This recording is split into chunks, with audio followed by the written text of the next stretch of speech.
Oui, bonsoir. Vous avez été chef de l'État, Premier ministre, aujourd'hui vice-président du Conseil de sécurité, président du parti présidentiel de Vladimir Poutine. D'abord, votre regard sur ce que nous sommes en train de vivre. Est-ce que, selon vous, nous entrons dans une guerre mondiale?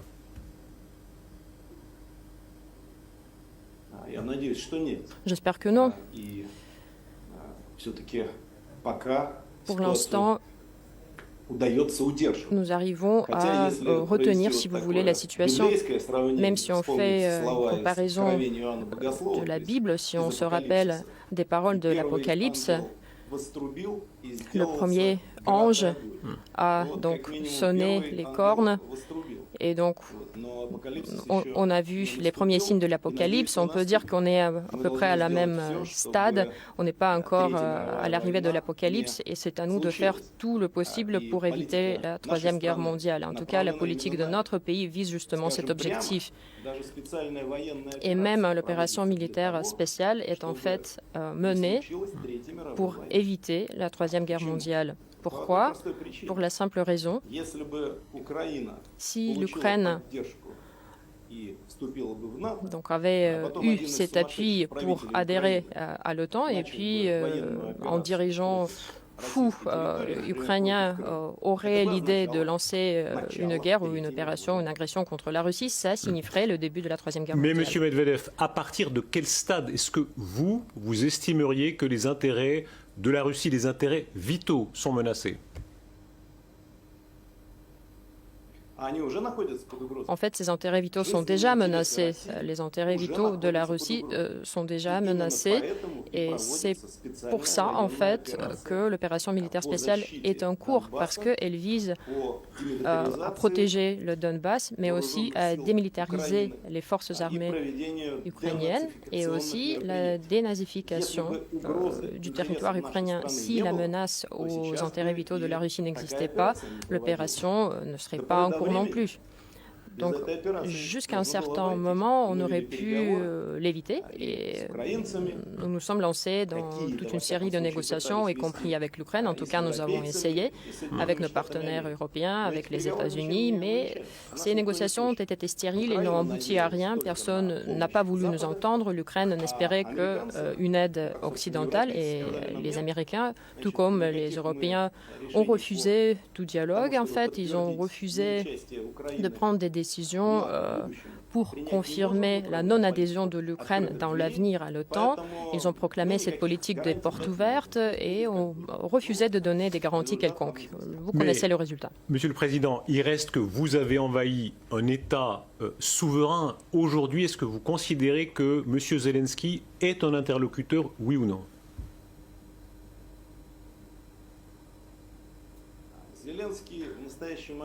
Zelensky représente l'Ukraine telle qu'elle est aujourd'hui. Et donc oui, de toute manière, il a ses qualités, il maintient ses qualités d'interlocuteur. Mais si la question est de savoir si nous pouvons lui faire confiance, la réponse serait plutôt négative parce que c'est quelqu'un qui manque d'expérience, qui est dépendant, qui dépend des décisions d'autres pays et qui apparemment se trouve sous effet des substances psychotropes. Mais que faire? Le peuple ukrainien l'a élu comme président et il essaye en tout cas de s'acquitter des fonctions du président et du commandant en chef. Donc dans ce sens, oui, il occupe toujours ce poste. Monsieur Medvedev, pardon. Et pour donc rebondir sur la deuxième partie de votre question, on peut avoir des regards différents. Oui, à vous. Je ne comprends pas votre argument sur personnel. Pourquoi ces attaques personnelles contre le président Zelensky? On ne comprend pas très bien votre attitude. Au début de la guerre, beaucoup de sources ont indiqué que vous auriez cherché même à le tuer. Est-ce que vous êtes allé jusque-là?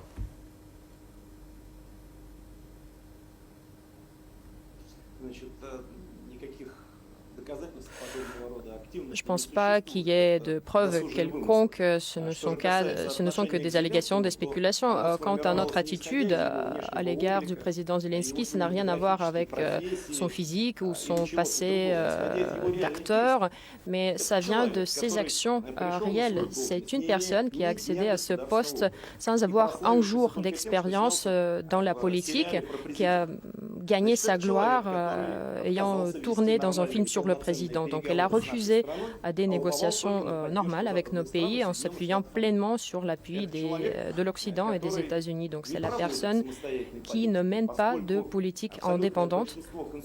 La majorité de ces consultants qu'ils écoutent sont les leaders d'autres pays, d'autres États.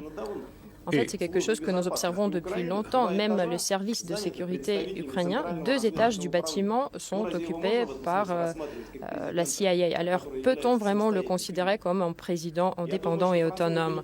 Monsieur le Président. Je ne pense pas que les Français puissent consentir à quelque chose de pareil. Monsieur Medvedev, qu'il y ait une influence américaine en Ukraine, c'est une certitude et on va en parler aussi, mais de fait, c'est un président élu démocratiquement.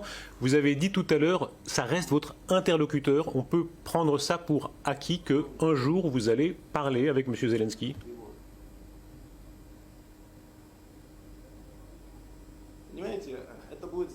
Vous voyez, ça va dépendre de l'évolution des choses. Nous étions prêts à lui parler. Le président Poutine l'avait dit. Les négociations étaient en cours sur le territoire de la Biélorussie, aussi en Turquie. Mais à un certain moment, les dirigeants de l'Ukraine, avec donc M. Zelensky à sa tête, a décidé qu'il n'avait plus besoin de ces négociations. Il voulait mener cette guerre à outrance, cette guerre jusqu'au dernier Ukrainien. Et donc, ils sont partis, ils ont suspendu ces négociations sans jamais revenir à la table. Donc oui, dans le passé, il a été négociateur, tout comme les membres de son équipe. Par contre, ils ont voulu organiser des négociations au sommet, au plus haut niveau. Notre réponse a toujours été que cette rencontre est quand même conditionnée par un nombre de paramètres. Monsieur Medvedev, à partir de quel stade est-ce que vous estimerez que la livraison d'aide militaire occidentale fait des Occidentaux des belligérants, en particulier les États-Unis ?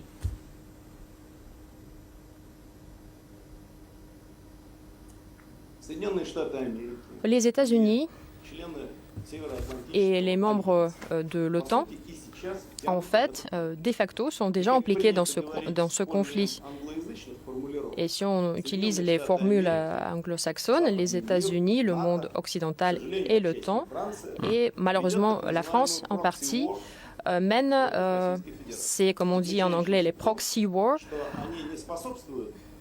Donc les guerres par procuration, ils ne contribuent pas au règlement du conflit. Au contraire, ils ne font que l'exacerber, que l'attiser en fournissant différents types d'armes défensives, en allant des armes légères de petit calibre jusqu'aux systèmes de missiles, les lance-roquettes multiples, comme le fameux système HIMARS. Et même si, périodiquement, on entend des voix dans l'Occident qu'il faut quand même prendre des précautions en livraison de tel type d'armes pour ne pas aggraver la situation davantage, et mener à une escalade du conflit déjà sur le territoire russe. Et cependant, un gros paquet d'aide a été adopté par les États-Unis sans précédent, vraiment en montant de dizaines de milliards de dollars. C'est une aide qui va directement en Ukraine. N'est-ce pas un proxy war, n'est-ce pas une guerre par procuration? Si. Je comprends que oui, la guerre, c'est aussi le moyen de faire profit pour les corporations américaines. Bien sûr, une partie de ces milliards va s'atterrir dans les poches des entreprises occidentales. Monsieur Medvedev, pardon. Ou par une autre voie criminelle se passera dans d'autres pays. Donc au final, ça sera un flux de contrebande. C'est ça la réalité. Sur le point précis, un peu technique, vous avez cité les HIMARS. Si les HIMARS sont à pleine puissance, donc je crois 300 km avec une force d'offensive, est-ce que vous considérez que définitivement l'Occident est devenu belligérant ?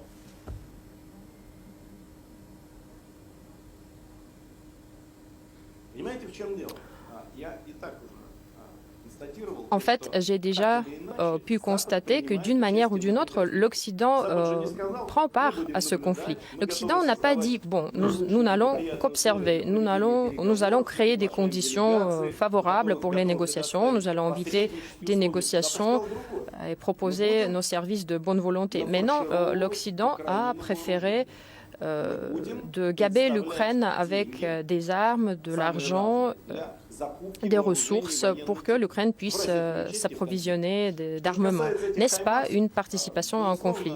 Pour revenir au système HIMARS, oui, pour l'instant, donc, il ne pose pas de menaces trop grave, on va dire, mais effectivement, comme vous l'avez dit, ces systèmes en particulier et d'autres systèmes similaires, en fait, en fonction du type des missiles, ils peuvent en fait agir dans différents rayons d'action à des distances différentes. S'il s'agit de 70 km, c'est une chose. S'il s'agit de 300-400 km, c'est autre chose. Oui, ça pose problème. C'est une menace pour le territoire russe déjà. Là, si cette menace va à un certain point, est-ce que dans la doctrine militaire russe, oui ou non, il existe la possibilité de recourir à une arme nucléaire tactique?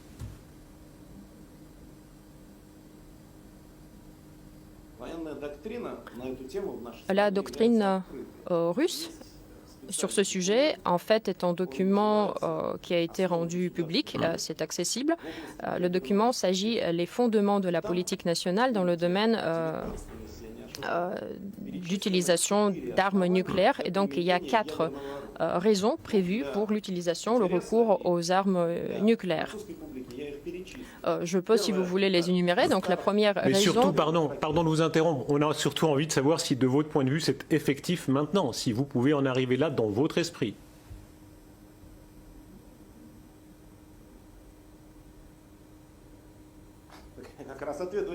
Oui, justement, ça fait partie de ma réponse. Donc le lancement des missiles, l'utilisation des armements nucléaires, la frappe des infrastructures critiques qui gèrent les armes nucléaires ou d'autres actions qui représentent la menace pour la survie de l'État. Voilà les 4 raisons. Pour l'instant, nous n'observons pas de telles actions. Si vous parlez donc des armements nucléaires tactiques ou des armements avec de l'uranium qui n'est pas enrichi, pour l'instant, notre pays n'a pas fait recours à de telles armes, même si nous en sommes dotés. Ce qui, en fait, nous diffère des États de l'OTAN qui, au cours des 30-40 dernières années, font recours régulièrement en Irak, en Yougoslavie. Il y a une intrigue, mais il y a aussi des conséquences bien tristes. Donc, il faut d'abord peut-être analyser les actions des pays occidentaux. Notre réponse sera bien évidemment symétrique aux menaces qui se présentent contre notre pays. Vous voyez... Ça veut dire, pardon en particulier, pardon encore de vous interrompre, mais pour être très précis, parce que c'est important, en Pologne, actuellement, les Américains augmentent très fortement leur présence militaire. Est-ce que ça va appeler de votre part une réponse immédiate?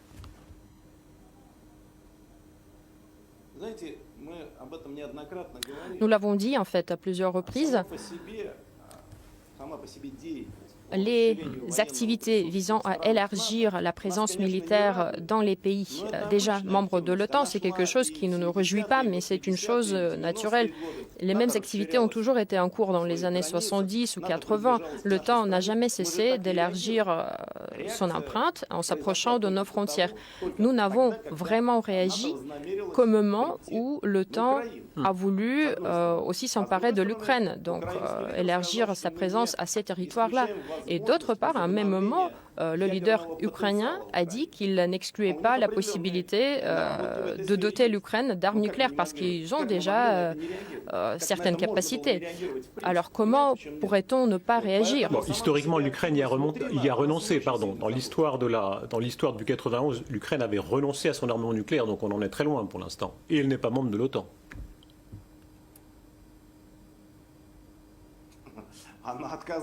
Oui, l'Ukraine a renoncé effectivement à ses capacités nucléaires, mais le président Zelensky, quelques mois avant le lancement de l'opération militaire spéciale, a dit qu'il n'exclut pas le relancement des travaux, visant à accroître les capacités nucléaires ukrainiennes, ce qui a, comme vous le savez, aggravé la situation et a poussé la Russie à lancer son opération. Donc cette opération, en fait, pour l'instant, suit le scénario modéré. Notre pays, ainsi que les forces des républiques de Donetsk et de Lugansk, n'agissent que contre les forces armées ukrainiennes donc les forces militaires de l'Ukraine, qui, de leur part, continuent d'agir dans ce paradigme de nationalisme déchaîné. Ça veut dire que nos actions ne ciblent que les militaires. Dans un autre cas de figure, cette compagnie aurait pu achever beaucoup plus rapidement, mais avec d'autres conséquences pour l'Ukraine. L'infrastructure aurait été complètement détruite, les centres de prise de décision, les organes d'État. Bon, nous avons choisi un autre scénario. Monsieur Medvedev, évidemment, il y a beaucoup de victimes civiles. Il suffit de rappeler les destructions de Mariupol pour mesurer à quel point la Russie a détruit massivement des infrastructures civiles et tué aussi des civils. Question vraiment historique. Est-ce que vous étiez obligé d'en arriver là ? La Russie est un pays avec d'énormes atouts. Le gaz, on va en reparler, l'intelligence des cerveaux, le soft power. Est-ce que vous étiez forcé d'arriver à une guerre aussi brutale et aussi meurtrière ?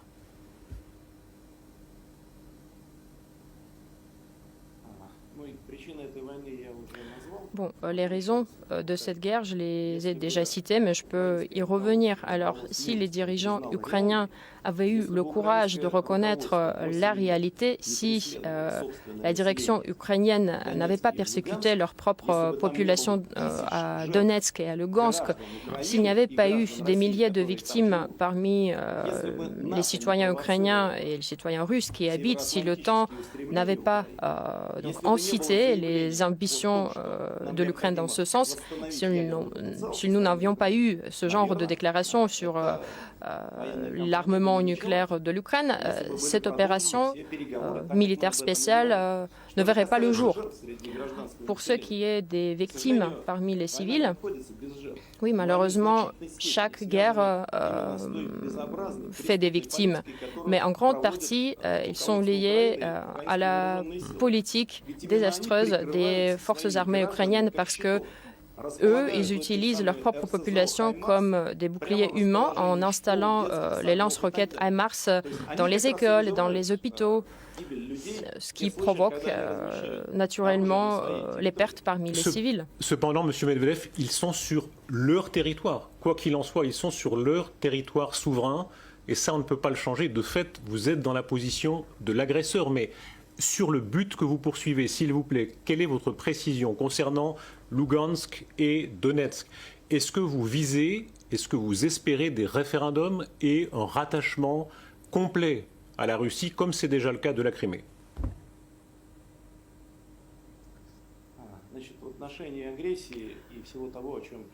Alors, l'agression.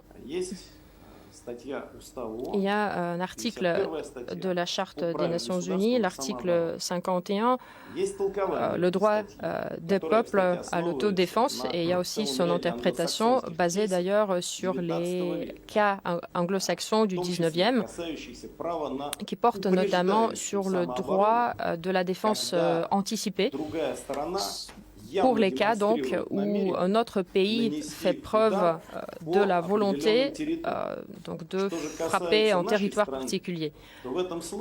En ce qui concerne la Russie, Donetsk et Lugansk, les républiques ont déjà été reconnues par la Russie en tant qu'État indépendant. Et donc, la menace qui planait à l'égard de ces deux républiques et leur population, ça a été, de notre part, la raison de donc, lancer cette opération anticipée, préventive. Encore une fois, c'est basé sur la charte de l'ONU et sur les cas juridiques examinés par les tribunaux au XIXe siècle dans le système juridique anglo-saxon. Ce droit à l'offensive préventive, c'est le droit qui a été utilisé par plusieurs pays européens et les États-Unis, bien sûr. Et d'ailleurs, ce droit existe aussi et s'applique aussi dans le cas où il s'agit des États adjacents, des États limitrophes. Vous pouvez voir le cas de Caroline, et donc parmi d'autres. Monsieur Medvedev, dans le bras de fer mondial qui vous oppose à l'Occident, le gaz est un enjeu crucial. Un certain nombre d'États européens ont besoin de gaz russe cet hiver. est-ce que oui ou non vous allez le couper?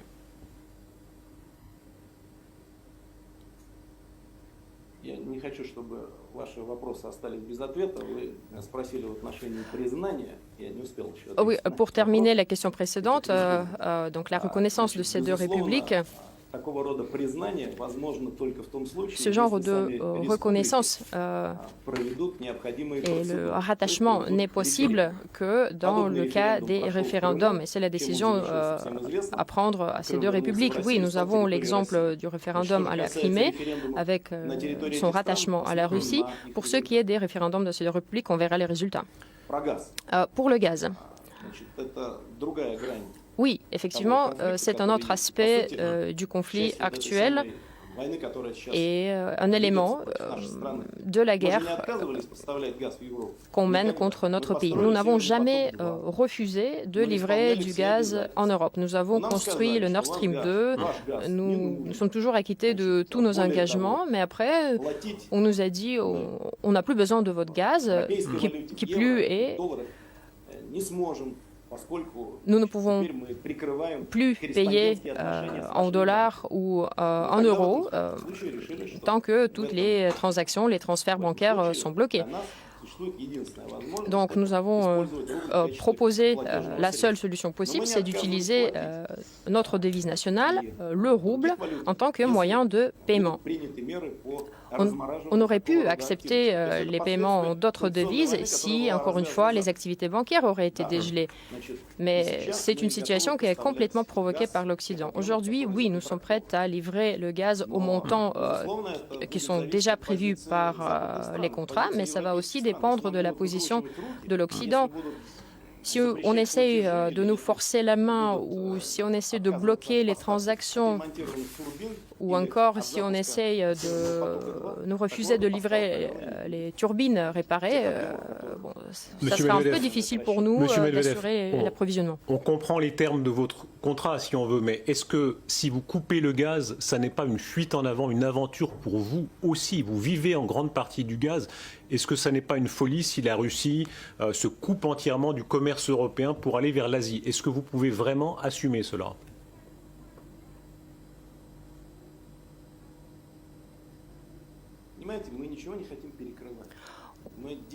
On ne veut rien couper.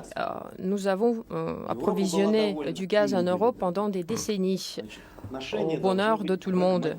Les relations doivent toujours être pragmatiques.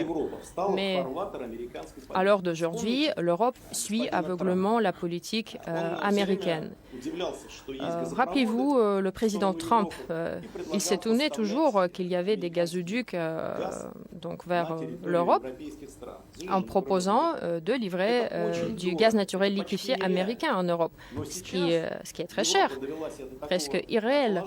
Mais aujourd'hui, l'Europe se trouve dans une situation où il commence à examiner cette proposition sérieusement, même si le GNL, le prix du GNL est exorbitant. Le chancelier Scholz est même allé au Canada pour négocier les livraisons du GNL en justifiant cette initiative en disant qu'il vaut mieux acheter du gaz dans un pays démocratique que privilégier la Russie. Bon.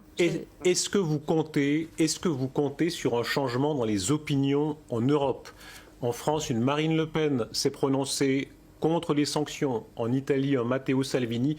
Est-ce que, selon vous, c'est un paramètre sur lequel vous comptez?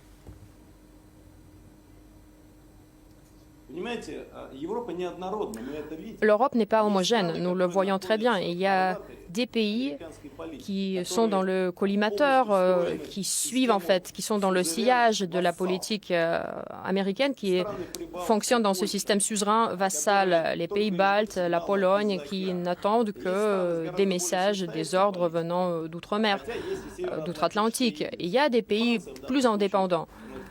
Et la France, oui, fait partie de cette matrice, mais ce système de coordonnées, mais au moins, il n'y a pas cette russophobie hystérique, déchaînée.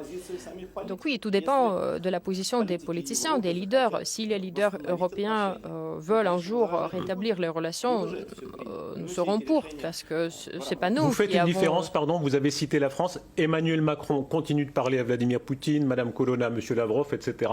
Est-ce que la France est différente des autres, selon vous?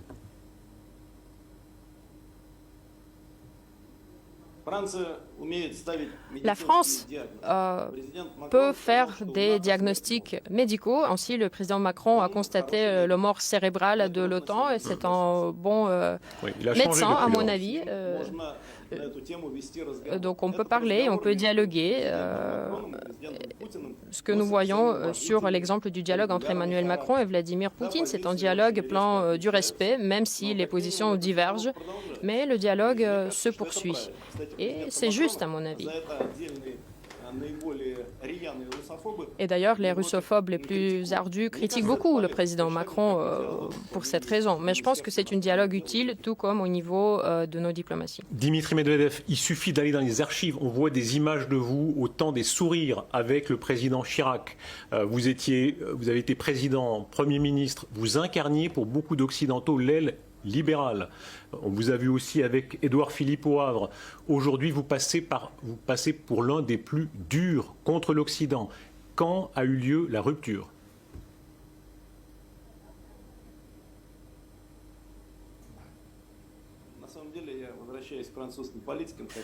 Oui, pour revenir aux politiciens français, dans certains cas de figure, les Français ont vraiment beaucoup fait pour minimiser les conséquences du conflit. Je me rappelle par exemple du rôle du président Sarkozy. Pendant le conflit entre la Russie et la Géorgie, on était en contact avec lui tous les jours.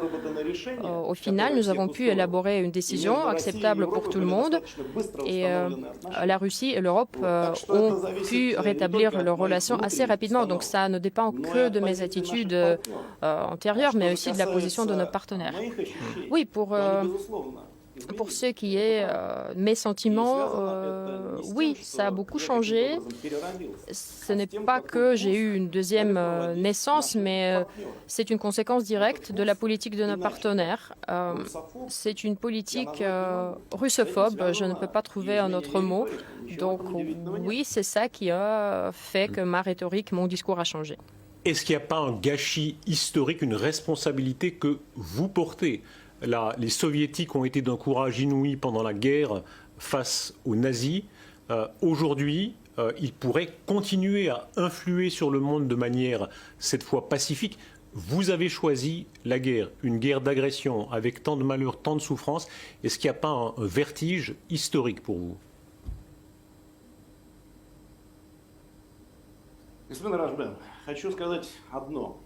Oui, monsieur Rochebin, je ne peux dire qu'une chose. Encore une fois, si nous n'avions pas été forcés à le faire, on n'aurait jamais fait recours à des hostilités. Au cours de 8 ans qui ont suivi le coup d'État en Ukraine, la Russie a essayé de faire entendre la raison aux autorités ukrainiennes, à l'OTAN, aux États-Unis. Personne n'a jamais voulu nous écouter. Comme si c'était un dialogue des sourds, ou comme si on se heurtait contre un mur. On disait, mais la population souffre. Ils bombardent avec des canons et des missiles contre leur propre population dans le Donbass, mais ça ne gênait personne. Mais M. Medvedev, pardon, je me permets de vous interrompre. Toutes les puissances défendent leurs intérêts de puissance, mais les puissances démocratiques le font de manière pacifique.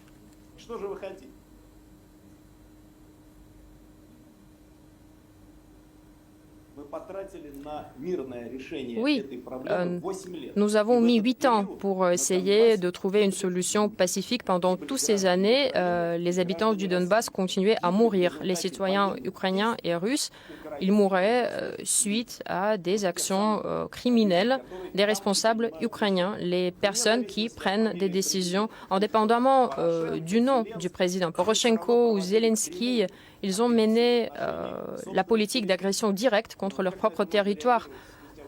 Alors, quelle réaction vous voulez 8 ans après ? Monsieur, quel que soit le regard sur le passé, l'avenir, on se rappelle que beaucoup de dirigeants ont cru qu'ils allaient gagner contre les démocraties. Saddam Hussein, Slobodan Milosevic, Muammar Kadhafi, ils ont cru que les démocraties étaient faibles. À la fin, nous avons été les plus fortes. Est-ce que vous ne risquez pas de finir aussi comme cela?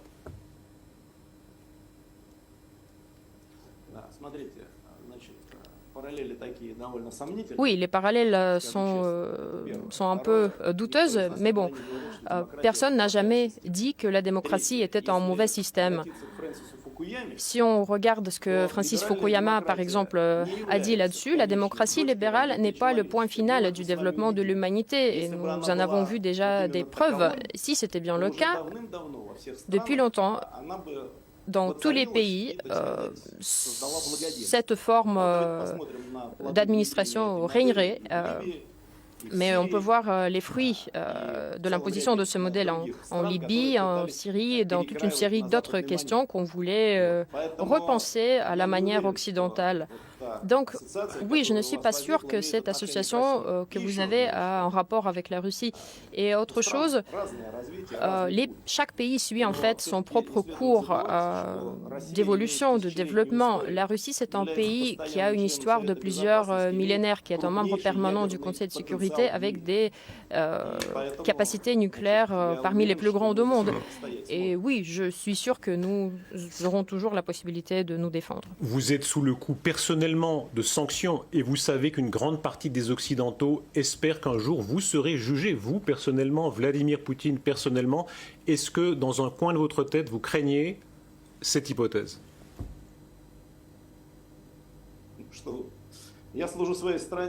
Je suis au service de mon pays. Je m'en fous de ces sanctions. Je suis sûr que le président Poutine partage la même position. Nous sommes citoyens russes et nous sommes au service de notre pays. Vous avez commencé par parler de l'apocalypse au début de l'entretien. J'aimerais finir là-dessus, si vous permettez. À Zaporijjia, on est dans une situation absolument dramatique, dans un territoire que vous occupez. Vous portez la responsabilité. Quelle garantie pouvez-vous nous donner sur Zaporijjia?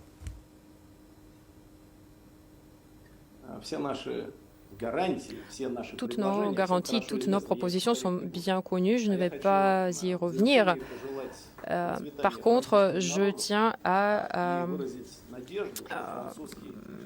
souhaiter tout le mieux et de la prospérité au peuple français et exprimer un espoir que les Français restent de vrais Européens, qu'ils se rappelleront de leurs valeurs culturelles, de leur histoire très riche. Ils vont aussi se rappeler du fait que les États-Unis sont nés de l'Europe et pas le contraire.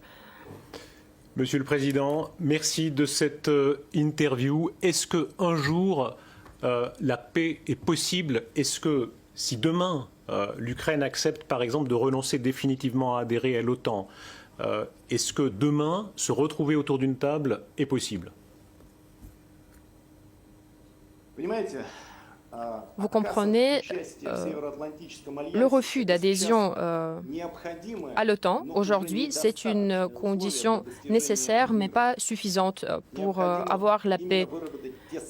Ce qui est nécessaire, c'est justement d'élaborer les garanties que vous avez citées et que le président Poutine avait aussi évoquées. Dès que nous avons ces garanties, dès que nous avons un traité signé par tous les partis intéressés, ça serait une condition suffisante pour mettre fin à l'opération avec tous les objectifs atteints. Monsieur Medvedev, je vous remercie.